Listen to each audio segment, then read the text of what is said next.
तो देखिए हम क्या कर रहे थे, हम उसकी बात कर रहे थे, हम क्या कर रहे थे, हम उसकी बात कर रहे थे। लास्ट जो अपनी क्लास थी हम उसमें मेथड्स ऑफ गुडविल की बात कर रहे थे, बेस ऑफ गुडविल हो चुके थे, मेथड्स ऑफ गुडविल की बात कर रहे थे। और उनमें सबसे पहले मैंने पढ़ा था बबल परचेज ईयर मेथड। किस मेथड की बात हम कर रहे थे, हम बात कर रहे थे परचेज ईयर मेथड की, ठीक है। अब परचेज ईयर मेथड में हम कैलकुलेट क्या कर रहे थे, हम कैलकुलेट कर रहे थे गुडविल। क्या कैलकुलेट कर रहे थे, गुडविल। और इस गुडविल के बेस कितने दो थे, actual, average, profit, super profit, ठीक है। मैंने कहा था जब भी हम लोग गुडविल का कैलकुलेशन करेंगे सबसे पहले हमें बेस की नीड होगी, सबसे पहले हमें किसकी नीड होगी, तो सबसे पहले हमें नीड होगी बेस की, ठीक है। तो सबसे पहले मैं बेस क्या ले रहा हूं, एक्चुअल एवरेज प्रॉफिट, देन मैं बेस क्या ले रहा हूं, सुपर प्रॉफिट इनटू अब एक्चुअल एवरेज प्रॉफिट में क्या लेना है, तो एक्चुअल एवरेज प्रॉफिट में हमें देखना है कि मेथड कौन सा है, उस मेथड के अकॉर्डिंग हमें वैल्यू लेनी है। उस वैल्यू को हम क्या कहेंगे, हम कहेंगे परचेज ईयर। और साथ में क्या कहना, कई बार टाइम भी यूज कर सकता है। सेम चीज यहां पर ही है, परचेज ईयर, और यहां पर भी हम बात करेंगे किसकी, टाइम। ये कल हो चुका था, ठीक है। अब हम बात करें नेक्स्ट मेथड की, और नेक्स्ट मेथड था कैपिटलाइज मेथड। नेक्स्ट जो मेथड था वो मेथड कौन सा था, कैपिटलाइजिंग मेथड था। कौन सा मेथड था, कैपिटलाइजिंग मेथड। और वही चीज इस मेथड में भी हम लोग कैलकुलेट क्या कर रहे हैं, सभी मेथड में गुडविल ही कैलकुलेट कर रहे हैं। तो फर्स्ट बेस क्या हो सकता है, एक्चुअल एवरेज प्रॉफिट हो सकता है, देन नेक्स्ट बेस क्या हो सकता है, सुपर प्रॉफिट हो सकता है। तो फिर फॉर्मूला क्या होगा, गुडविल इक्वल टू यहां भी हो गया, गुडविल इक्वल टू यहां भी हो गया। अब यहां क्या होगा, तो मैंने कहा था जब कैपिटलाइज मेथड से हम लोग गुडविल कैलकुलेट करते हैं तो सबसे पहले हमें कैपिटलाइज वैल्यू निकालनी होती है। सबसे पहले हमें कैपिटलाइज वो स्प्लिट किया है, बाकी सबके पास वो स्प्लिट आ गई है, बताएं एक बार, क्या सबके पास वो स्प्लिट आ रही है,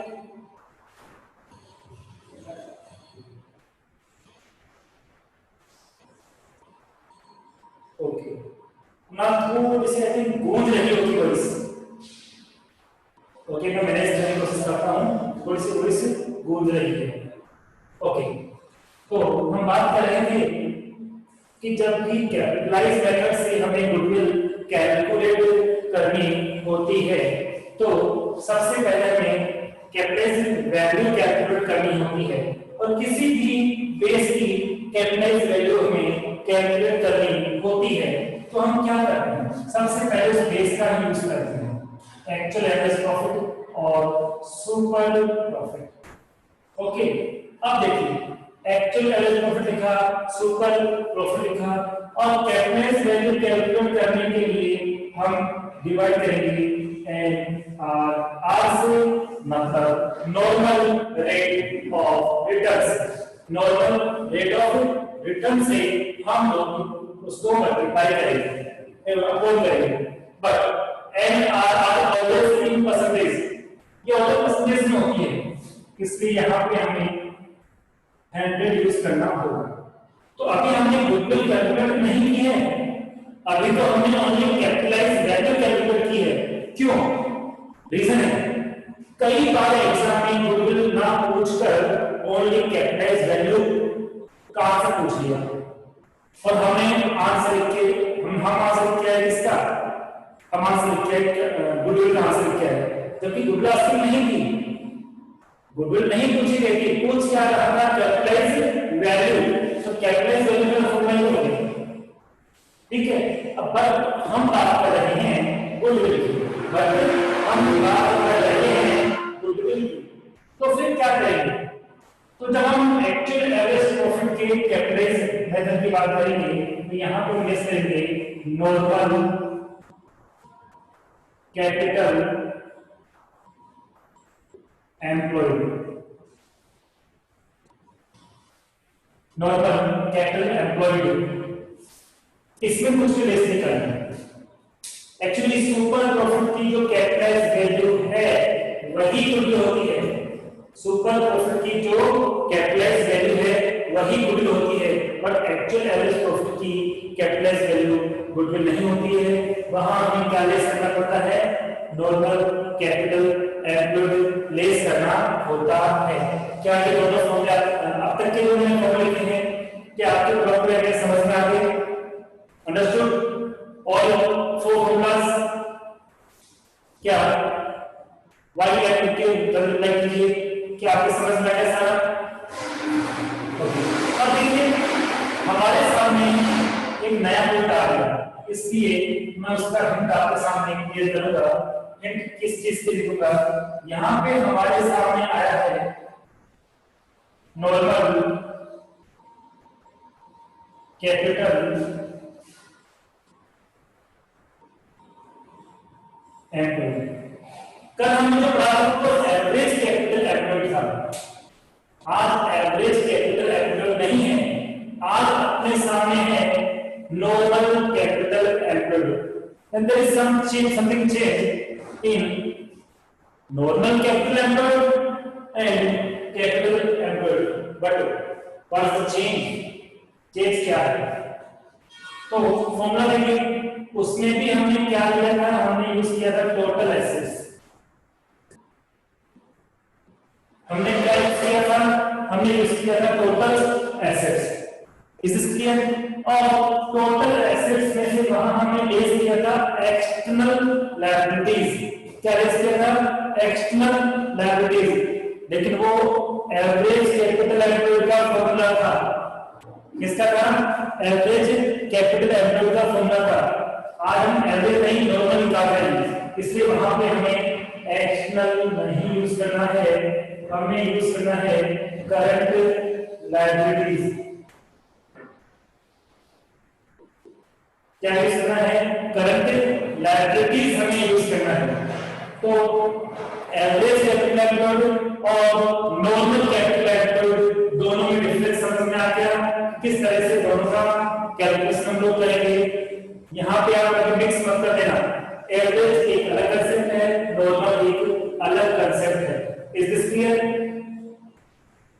इज दिस क्लियर? क्या आपको समझ में आ गई ये बात?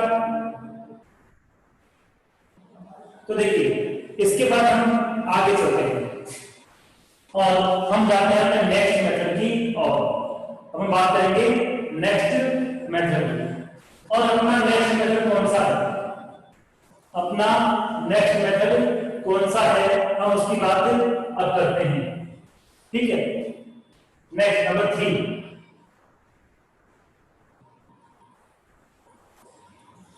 Annuity suspense method. देन अपना जो नेक्स्ट मेथड है वो है एन्युटी सस्पेंस मेथड और इसमें भी हमें कैलकुलेट किया। इससे पहले मैं बात करूंगा, इस एन्युटी सस्पेंस मेथड का भी एक अलग नेम है और वो अलग नेम क्या है? वो अलग नेम है present value method. Annuity suspense method का भी एक अलग नेम है और वो है प्रेजेंट वैल्यू मेथड। अब यहां पर भी हम लोग गुडविल कैलकुलेट कर रहे हैं तो हमारा फॉर्मूला क्या होगा? इस बेस के और इस बेस के आधार पर एक्चुअल एवरेज प्रॉफिट का बेस हो मेथड एन्युटी सस्पेंस को और गुडविल कैलकुलेट करेंगे तो कैसे करेंगे और इसमें कैसे करेंगे। तो एज यूजुअल सबसे पहले किसकी नीड होती है? हमें सबसे पहले नीड होती है हमारे बेस की। सबसे पहले हमें नीड होती है बेस की। ओके, सबसे पहले हमें किसकी नीड होती है? तो हमें नीड होती है बेस की। बेस हमने लिख दिया। आफ्टर दैट हमें चाहिए मेथड। मेथड है सस्पेंस मेथड। यहां लिखे इनटू में एन्युटी वैल्यू ऑफ 1 रुपीज। क्या लिखना है? Annuity value of 1 rupees.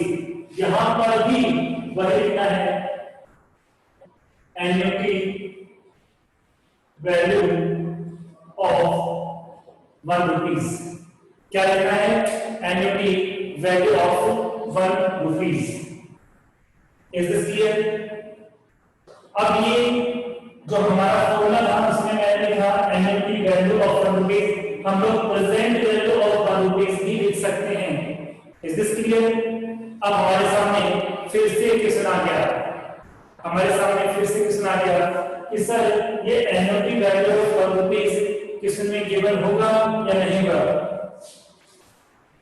ठीक है, is this given in the question or not? Maybe yes, maybe no.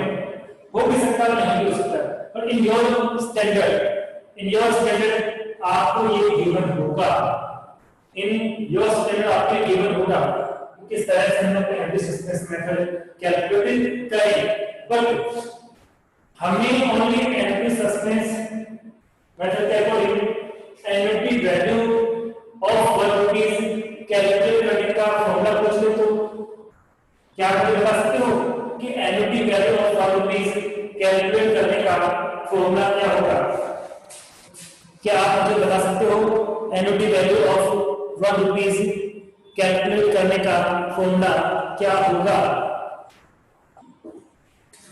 Yes sir, yes, no तो नो, कोई नहीं। सोच करने का मेरा है।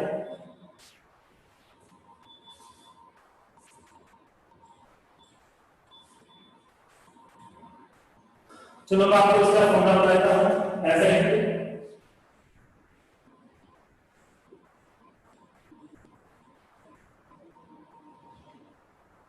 Annuity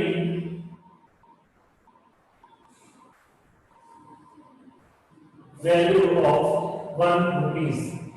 But before I explain formula of annuity suspense,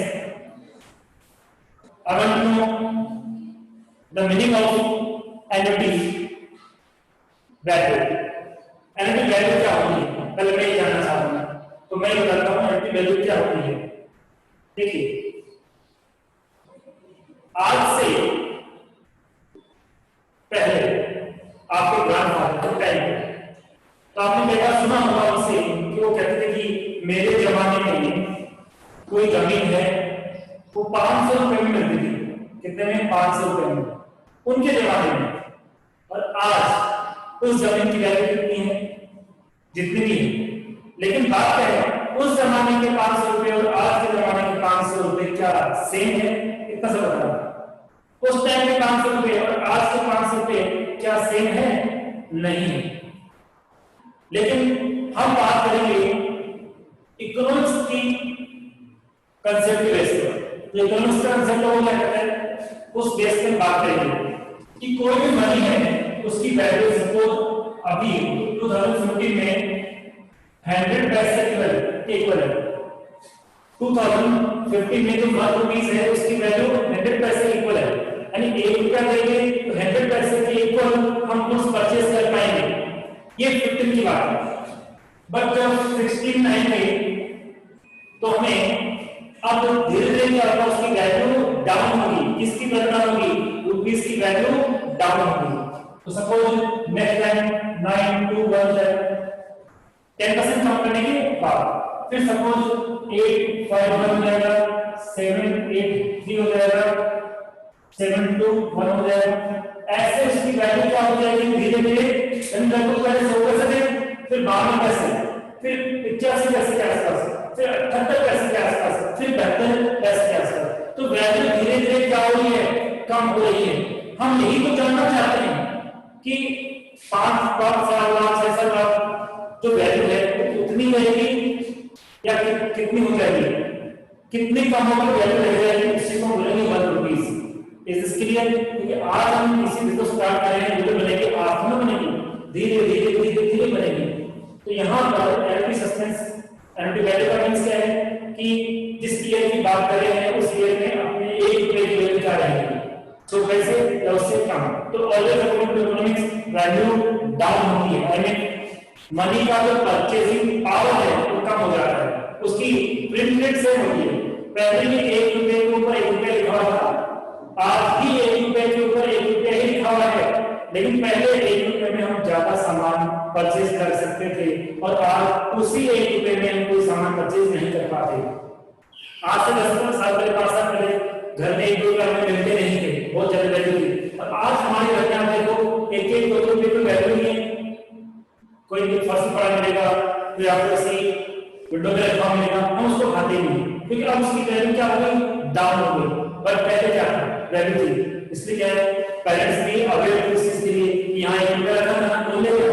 आज तो पेरेंट्स भी नहीं पूछते, आपको तो देखते ही उसी को, क्योंकि उसकी जो परचेजिंग पावर है, प्रेजेंट वैल्यू है, अब कुछ नहीं बचा, कुछ आता ही नहीं उसमें कुछ भी आता ही नहीं। ठीक है, तो अब इसका फॉर्मूला क्या है, तो इस फॉर्मूले की बात करेंगे। तो देखिए 1 माइनस, सबसे पहले क्या लिखा मैंने, 1 माइनस 1 अपॉन 1 प्लस आर। ठीक है, फिर इसके नीचे ये 1 सेंटर में है, फिर इसके नीचे हमें लिखना है आर अपॉन 1। क्या लिखना है, आर अपॉन 1, और ऊपर जो बराबर है उसको हम लिखेंगे यहाँ पे n। ये इसका फॉर्मूला है, ये इसका फॉर्मूला है। अब यहाँ पे और की जगह हम लोग 100 भी यूज कर सकते हैं। क्या कर सकते हैं, इस 1 की जगह नहीं, इस 1 की जगह 1 2 3 जो बनाए हैं अंदर की तरफ, उनकी जगह हम 100 भी यूज कर सकते हैं, और यहाँ पे n है। बट ये जो कैलकुलेशन है वो आप अपनी कॉपी में डायरेक्ट नहीं कर पाओगे, ये कैलकुलेशन ओनली कैलकुलेटर के थ्रू हो पाती है।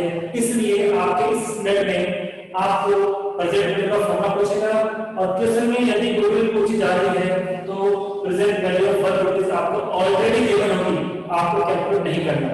लेकिन जब आप सेकंड ईयर में जाओगे तो वहां चैप्टर आएगा, जब आप सेकंड ईयर में जाओगे ये चैप्टर आएगा कैपिटल वर्किंग, उस कैलकुलेशन में आपको उसकी कैलकुलेशन भी करनी होगी। लेकिन क्योंकि फर्स्ट ईयर से आपके कैलकुलेटर एग्जाम में अलाउड होता है, फर्स्ट ईयर से, अभी नहीं, फर्स्ट ईयर से आपके कैलकुलेटर एग्जाम में अलाउड होता है, इसलिए वहां आप इसको कैलकुलेट करोगे, वहां गिवन नहीं होगा, यहां गिवन होगा।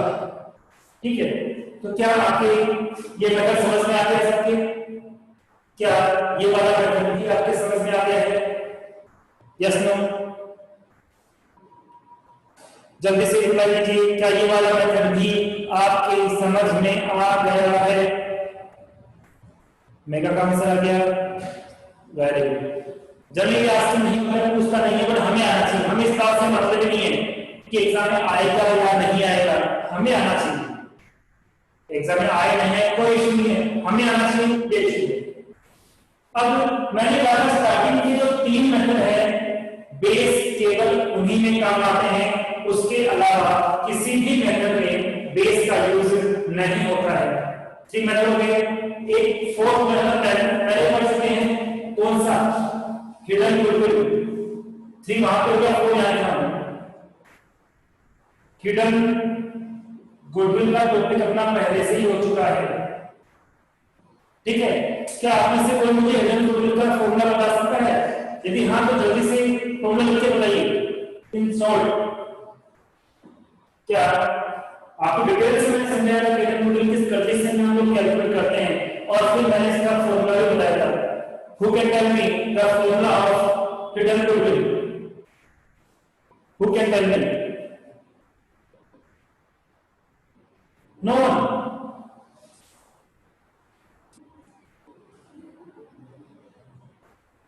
Estimated total capital minus adjusted total capital, सीधा सवाल क्या है? Estimated total capital minus adjusted total actual capital। Estimated है तो न्यू पार्टनर्स के बेसिस पे कैलकुलेट होती है, तो उसका से गिवन होगा, और एडजस्टेड कैपिटल पहले से ही गिवन दी होती है।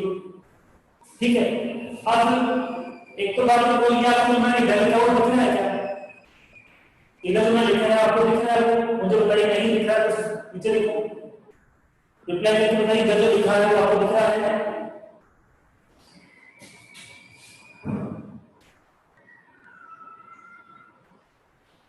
आई थिंक अब दिख जाएगा, नहीं दिख रहा, अब इधर वाला उधर आपको समझा दिया, अब दिख रहा है इधर वाला अभिषेक, अब दिख रहा है आपको? ओके, अब हम इसकी बात करेंगे, एक अपना मेथड है कॉन्फ़िगरेशन मेथड, इंपॉर्टेंट करना, अच्छा क्वेश्चन है, पूछता कम है इसलिए लोग प्रैक्टिस कम करते हैं, पर है तो इंपॉर्टेंट। फॉर्मूला क्या है उसके लिए मैं कुछ समझाऊंगा, इन सब को अपने स्क्रीनशॉट ले लीजिए आप लोग, इनका स्क्रीनशॉट ले लीजिए जल्दी से, ले लिया? Can I please?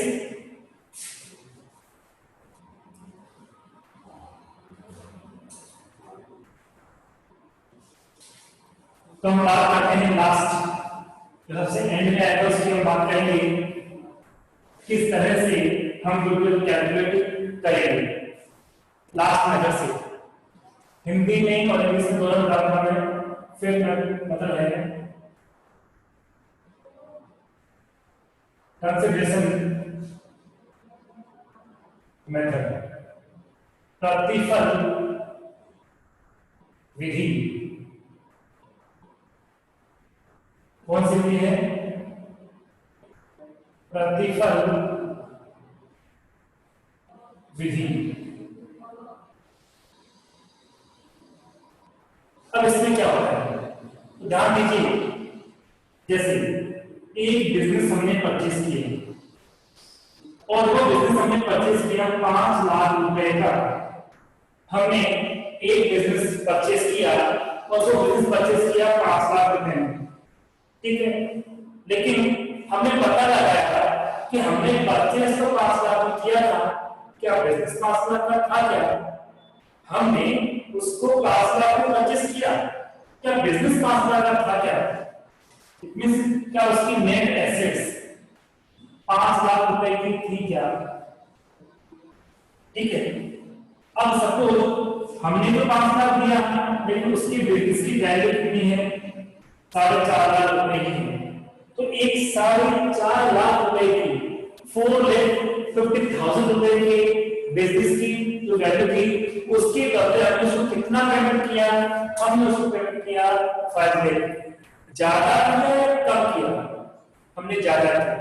ये ज्यादा किस बात का इंडिकेशन है कि हमने उसको जो एक्स्ट्रा अमाउंट दिया है वो गुडविल का दिया है, तो इसको हम क्या बोलेंगे? इसको बोलेंगे परचेज कंसीडरेशन। क्या बोलेंगे? परचेज कंसीडरेशन हम इसको कहेंगे, इसको बोलेंगे नेट एसेट्स। क्या कहेंगे? नेट एसेट्स कहेंगे। तो फॉर्मूला क्या होगा? देखिए इसमें goodwill is equal to purchase consideration minus net assets. तो गुडविल का जो फॉर्मूला बनेगा वो क्या बनेगा? फॉर्मूला बनेगा purchase consideration minus net assets. Is this clear? Is this clear? क्या ये बात समझ में आती है कि कंसीडरेशन मेथड में गुडविल का मतलब क्या होता है कि जितने का बिजनेस था हमने उससे ज्यादा पैसे दे दिए, तो जितने ज्यादा दिए हैं ना उसको ही हम लोग गुडविल कहते हैं। जितने ज्यादा दिए हैं हम उसे ही गुडविल कहते हैं। क्या ये सबके समझ में आ गया? क्या ये वाला सबसे समझ में आ गया?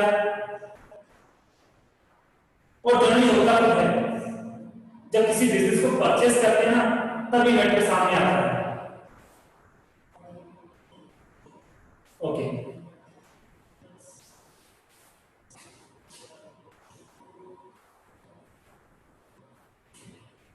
अब मैं एक बात आपसे पूछूंगा,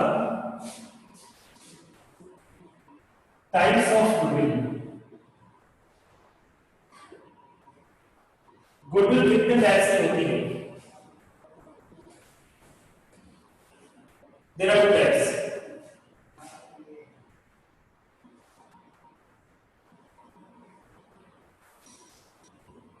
सेल्फ जनरेटेड और purchased goodwill. There are two types of goodwill. First is self-generated and second is purchased goodwill. But ये बता क्यों रहा हूँ? तो उसका रीजन है किस गुडविल को बैलेंस शीट में शो करते हैं। इन दोनों में से किस गुडविल को बैलेंस शीट में शो करते हैं? कई बार एग्जाम में पूछा गया है which types of goodwill showing balance sheet. तो बताइए दोनों में से कौन सी गुडविल बैलेंस शीट में लिखी जाएगी? तो आपका आंसर होगा परचेज्ड गुडविल। आपका आंसर क्या होगा? Purchased goodwill. और वो यहीं से आती है, इसी को बोलते हैं परचेज्ड गुडविल। याद रखना, इसलिए मैंने यहां बताया इसको। इसका मतलब क्या होता है कि हम किसी और बिजनेस को परचेज कर रहे थे तो उस बिजनेस में अपनी जो गुडविल बनाई है हमने तो मेहनत की नहीं है ना, तो बने बनाए गुडविल बना बनाए बिजनेस का हमने परचेज कर दिया तो वहां हमने गुडविल परचेज की है तो उसको तो बोलेंगे परचेज गुडविल। सेल्फ जनरेटेड कौन सी होती है? हमने खुद ने बिजनेस स्टार्ट किया था, कोई रनिंग बिजनेस परचेज नहीं किया था, हमने खुद ने बिजनेस स्टार्ट किया था और अपनी गुडविल हमने खुद ने बनाई है। तो क्या उस गुडविल के लिए किसी को हमने पैसे दिए हैं? नहीं, किसी को पैसे दिए, वो हमने खुद ने बनाई है, सेल्फ जनरेट की है, इसलिए वो गुडविल कभी भी बैलेंस शीट में नहीं आती। Is this clear? कौन सी बैलेंस शीट इसमें आएगी और कौन सी गुडविल हम लोग बैलेंस शीट में शो करते हैं? ऑलवेज परचेज गुडविल है वो ही बैलेंस शीट में शो होगी, सेल्फ जनरेटेड गुडविल शो नहीं होगी। इनका मीनिंग भी पूछते हैं, what do you mean by self generated goodwill? तो जो पार्टनर खुद अपने बेस पे गुडविल जनरेट करता है वो तो कौन सी हुई? Self generated. और जो गुडविल हम किसी और बिजनेस के साथ ही परचेज कर लेते हैं वो परचेज गुडविल हुई। Is this clear? अब हम लोग गुडविल की जो प्रैक्टिकल क्वेश्चंस हैं कैलकुलेशन वाले वो हम कर सकते हैं। जैसे कि उस दिन हमने बात की फर्स्ट एग्जांपल जो रेशियोज के जस्ट बाद में था, हम उसकी प्रैक्टिस करेंगे अभी। और उसमें आई थिंक हमने एवरेज को निकाल लिया था, एवरेज प्रॉफिट को हमने कैलकुलेट कर लिया था। अब एक बार मैं क्वेश्चन आपको प्रॉपर वे में रीड करके बताता हूं कि इसमें गिवन क्या है कि गुडविल जो है वो एवरेज प्रॉफिट के 2 ईयर परचेज की बेस पे कैलकुलेट करनी है। एवरेज प्रॉफिट के 2 ईयर की बेस पे परचेज करनी है। तो इस क्वेश्चन में हमने एवरेज प्रॉफिट कैलकुलेट किया था और एवरेज प्रॉफिट कितना कैलकुलेट किया था? आई थिंक परसों किया था मैंने 10,000 किया था। क्या क्वेश्चन मिल गया आपको? रिप्लाई करना जल्दी से। क्या क्वेश्चन मिल गया आपको? रेशियोज के पॉइंट पे जस्ट बाद वाला क्वेश्चन है, जल्दी से रिप्लाई कीजिए। क्या आपको क्वेश्चन मिल गया है? ओके, अभिषेक को मिल गया और रेखा, आदित्य, क्या आपको मिल गया? जो new ratio, sacrifice ratio, old ratio का जो टॉपिक चल रहा है उसके आगे ही इनकी प्रैक्टिस है। ओके, तो गुडविल एवरेज प्रॉफिट तो कैलकुलेट कर लिया, देन इसमें गुडविल पूछी गई है, तो आप मुझे बताओ यहां फॉर्मूला क्या बनेगा। पहले बेस चाहिए, बेस वैसे तो दो है पर कई बार एग्जाम में अपना खुद का भी बेस रहता है, जैसे कि यहाँ पे बोला एवरेज प्रॉफिट, क्या बोला एवरेज प्रॉफिट, ठीक है। मेथड बताइए इस क्वेश्चन में कौन सा मेथड है, जल्दी से रिप्लाई करते हैं, कौन सबसे पहले बताता है इसमें कौन सा मेथड है, फर्स्ट है, सेकंड है, थर्ड है, फोर्थ है, फिफ्थ है, कौन सा मेथड है गुडविल कैलकुलेट करने के लिए, बताइए। क्या कैलकुलेस है, क्या एंटी सस्पेंस है, और चीजें मेथड है या फिर कोई और है, बताइए कौन सा मेथड है। तो इसमें क्लियरली क्या लिखा है, परचेज मेथड, क्लियर लिखा हुआ है। टाइम मेथड भी कह सकते हैं, टाइम बेस्ड मेंशन है, तो फॉर्मूला बनेगा इनटू परचेज ईयर, ओके। अब वैल्यू पुट करते हैं, तो एवरेज प्रॉफिट तो हमने कैलकुलेट कर लिया था 10,000, परचेज ईयर ऑलवेज सिस्टम में होंगे 2, इट मींस इस सिस्टम के अंदर जो गुडविल का अमाउंट होगा वो कितना होगा, 20,000 होगा, कितना होगा 20,000 रुपीज होगा। क्या आपके समझ में आ गया, रिप्लाई मी फास्ट, क्या आपकी समझ में आ गया है, जल्दी से बताइए क्या आपकी समझ में आ गया है। सबसे पहले बेस की बात करते हैं, और जब बेस हमें पता लग जाता है तो मेथड की बात करते हैं, और जब दोनों का पता लग जाता है तो हमारी गुडविल भी कैलकुलेट हो जाती है, ओके। अब देखिए जस्ट इससे आगे वाले क्वेश्चंस के अंदर हमें क्या करना है, मैं उसकी बात कर लेता हूं, और मैं तरीका भी बताता हूं किस तरह से कैलकुलेशन करते हैं। इस बार देखिए 14, 15, 16 3 इयर्स की प्रॉफिट हमारे पास है, और इन सब की ब्रैकेट में कुछ इंफॉर्मेशन भी है। जैसे फर्स्ट में है कि 10,000 का जो एब्नॉर्मल गेन है वो इंक्लूड है 14 में, 15 में एब्नॉर्मल लॉस को चार्ज कर लिया गया है, देन 15 में इंटरेस्ट ऑफ इन्वेस्टमेंट को भी इंक्लूड कर लिया गया है। इसका मतलब क्या हुआ कि इस बार हमारे प्रॉफिट में एब्नॉर्मल और नॉन ट्रेड इंफॉर्मेशन का इफेक्ट है, और मैंने कहा था जब भी नॉन ट्रेड और एब्नॉर्मल इंफॉर्मेशन का इफेक्ट हमारे प्रॉफिट पे होता है तो हमें कौन सा स्टेप कैलकुलेट करना होता है, बताइए उस स्टेप का नाम बताइए जब हमें एब्नॉर्मल और नॉन ट्रेड का एडजस्टमेंट करना होता है। कौन सा स्टेप था और स्टेप का नाम क्या था, किस स्टेप में हम नॉन ट्रेड और एब्नॉर्मल ट्रांजैक्शन को हम लोग वहां से रिमूव करते थे, तो आपका आंसर है वहां होना चाहिए फर्स्ट एडजस्टेड प्रॉफिट। तो क्या आपको मैंने समझाया था कि एडजस्टेड प्रॉफिट में क्या होता है कि हमारे प्रॉफिट्स के अंदर कोई भी नॉन ट्रेड इंफॉर्मेशन और एब्नॉर्मल इंफॉर्मेशन यदि इंक्लूड है तो उसको रिमूव करने के लिए हमें एडजस्टेड प्रॉफिट कैलकुलेट करना ही होता है, और ऐसा इसलिए बट फॉर्मेट क्या है हम दूसरी तरह नहीं करेंगे, प्रॉपर फॉर्मेट की तरह करेंगे।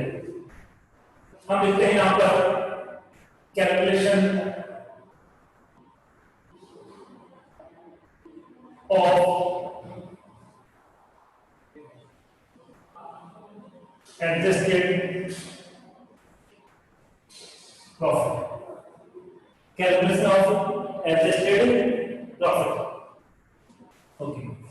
करना कैसे है, सबसे पहले हम कॉलम बनाएंगे डेट, या डेट के साथ हम लोग मेंशन करते हैं ईयर, ईयर के कॉलम के बाद हम मेंशन करेंगे प्रॉफिट्स, प्रॉफिट्स के कॉलम के बाद हम कॉलम बनाएंगे एडजस्टमेंट्स, किसका कॉलम बनाएंगे एडजस्टमेंट्स, और एडजस्टमेंट के कॉलम को भी 2 पार्ट्स में डिवाइड करेंगे, 1 एंड 2, एक एडजस्टमेंट प्लस वाले होंगे, एक माइनस वाले होंगे। तो जब प्रॉफिट में हम ये एडजस्टमेंट्स कर देंगे तो हमें क्या मिलेगा, हमें मिलेगा एडजस्टेड प्रॉफिट। ये ऑलवेज का फॉर्मेट रहेगा। क्या करने का फॉर्मेट रहेगा, ये एडजस्टेड प्रॉफिट कैलकुलेट करने का फॉर्मेट रहेगा। हम लोग सीएस करते हैं, कुछ भी करते हैं तो आगे यही काम आता है। नेक्स्ट ईयर क्लियर फर्स्ट में अपना एक सेपरेट चैप्टर है रूल का, सेपरेट चैप्टर रूल का, ये सब वहां फिर से करना है। वहां इसी तरह से फॉर्मेट में काम होगा, और फॉर्मेट में काम करते हैं तो कभी मिस्टेक नहीं होती। तो देखिए किस तरह से इसे करेंगे। सबसे पहले हम बात करते हैं ईयर की। तो ईयर है 14 से 16 तक, इसलिए हम लिखते हैं 14, 2015 और 2016। ठीक है, ओके। अब देखिए हमें इंफॉर्मेशन में नेक्स्ट का लिखना है। आई थिंक ये क्वेश्चन पूरा होने से पहले ही डिस्कनेक्ट हो जाएगा, क्योंकि अप्रोक्सीमेटली 2 मिनट लेफ्ट है। जल्दी करते थोड़ा सा। 40, 30, 33 का प्रॉफिट क्या है? 40,000 के बाद 30,000, देन 33,000। बट मैं आपको हम कह देता हूं कि आप क्या करोगे, 35 के पेज नंबर चल रहा है, इसके बाद वाले पेज के मतलब हाँ इसके बाद वाले पेज पे अभी 35 की बात कर रहे हैं, और 39 तक इसकी प्रैक्टिस है। 39 तक इसकी प्रैक्टिस है। प्रैक्टिस आपको करनी है, आप 1 दिन में करो, 2 दिन में करो, 3 दिन में करो, तो आपका पास इफेक्ट है, एफर्ट है। ठीक है, तो आपकी प्रैक्टिस जरूर करना। ओके, अब इसको कंप्लीट कर लेते हैं। तो सबसे पहले एब्नॉर्मल प्रॉफिट इंक्लूड हो गया है, बताओ ऐड करना पड़ेगा, लेस करना पड़ेगा? जल्दी से तरीका बताया, टाइम कम है। एब्नॉर्मल प्रॉफिट ऑलरेडी इंक्लूड है 2014 के प्रॉफिट में, तो ऐड करना है लेस करना है? जल्दी से बताइए, प्लस या माइनस? लेस करना है, तो इसलिए यहां पर आएगा, लेस वाले कॉलम में आएगा, एंड अमाउंट आएगा यहां पर 10,000। नेक्स्ट बताइए, एब्नॉर्मल लॉस है तो चार्ज किया जा चुका है, क्या करेंगे? एड लेस, लेस है कर चुके हैं पहले से लेस। जब लेस करना नहीं था क्योंकि एब्नॉर्मल है ना, तो लेस के इफेक्ट को कैंसिल करने के लिए ऐड करेंगे, इसलिए कॉलम में आएगा हमारे कौन से में, इसमें 5,000 रुपीज। ठीक है, और लास्ट वाले क्या करेंगे, ये नॉन ट्रेड है, इंटरेस्ट की इनकम हो, नॉन ट्रेड इनकम है, तो नॉन ट्रेड इनकम तो आनी ही नहीं चाहिए, फिर भी